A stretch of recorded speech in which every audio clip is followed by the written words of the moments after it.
সত্যি আপনাদের ভালো লাগবে। আপনারা যদি কোনো সময় চলে আসেন, সত্যি মনোরম পরিবেশ আর তার পাশাপাশি মনোমুগ্ধকর হাওয়া। আমরা বিশেষ করে এই জায়গায় এসে যেন একটা শান্তির, আমরা বলি না শান্তির নীড়, শান্তির নীড়টা কোথায়? আপনি যেখানেই যাবেন সেখানে খুঁজতে থাকবেন, কিন্তু শান্তির নীড় আমার মনে হয় এই জায়গাতেই পাওয়া যায়, যদি আমরা মন থেকে মেনে নিতে পারি। তবে যাই হোক, এই পাখিগুলো আপনাদের দেখাচ্ছি, আবার একটু দেখাবো। একজন তো আমার একদম ওই খাবার দিচ্ছে, দিদির দিকে যাই, খাবার দিচ্ছে খুব ভালো। আর দেখাতে থাকি, এই যে খাবার দেওয়া হচ্ছে, দিদি খাবার দিচ্ছে, ওই যে দিদিকে দেখাই।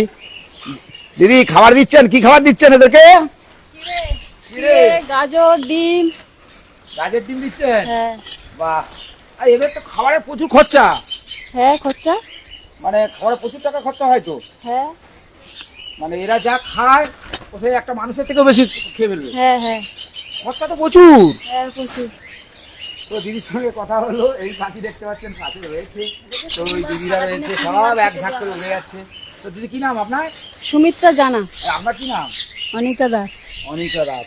আমি দিদি অনিতাদির সঙ্গে কথা হয়েছিল, সুমিত্রাদির সঙ্গে কথা হয়েছিল। এরা যে খাবারটা খায় এবং যে পাখিগুলো রয়েছে সব মিলিয়ে বুঝতেই পারছেন। আর এই জায়গাটায় ঢুকে পড়লাম, সত্যি আমার মনে হয় তখন আপনাদের কোথাও যেতে হবে না, চলে আসুন না এই সুন্দরবনের প্রত্যন্ত হরিপুর এলাকায় এরকম একটা মনোরম পরিবেশের মধ্য দিয়ে। আর আমার দীপঙ্কর দাকে তো আমি কি বলে ধন্যবাদ দেবো আমি নিজেই জানি না। উনি অসংখ্য ধন্যবাদ প্রার্থী মানুষ, মানে আশীর্বাদ, ভগবানের কাছে কোনো আশীর্বাদ না পেলে এরকম বড় একটা ফাউন্ডেশন করে মানুষকে দেখাতে পারতো না। কারণ মানুষ যদি দেখতে চায়, তাদেরকে যে এত ভালো করে দেখাতে পারবে, সেটা কিন্তু এখানে এসে দেখলাম, এখানে তার প্রমাণ কিন্তু। যাই হোক, আপনারাও দেখছেন, আমিও আপনাদের দেখাচ্ছি। আর দিদিগুলো তো সকাল থেকে এসে কাজকর্ম করে, তো আপনারা দেখতেই পাচ্ছেন দিদিগুলো সঙ্গে রয়েছে। আমি লাইভ দেখাচ্ছি, সরাসরি দেখাচ্ছি।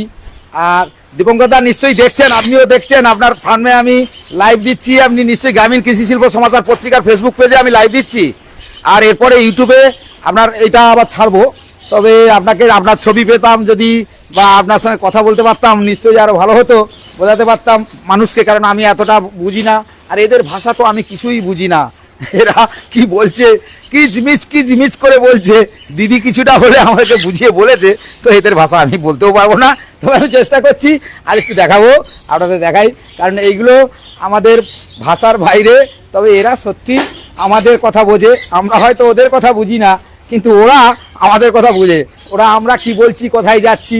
একজন তো একদম আমার কাঁধেই বসে রয়েছে, দেখেছেন, একদম দিব্যি কাঁধে বসে রয়েছে। ও হ্যালো হ্যালো,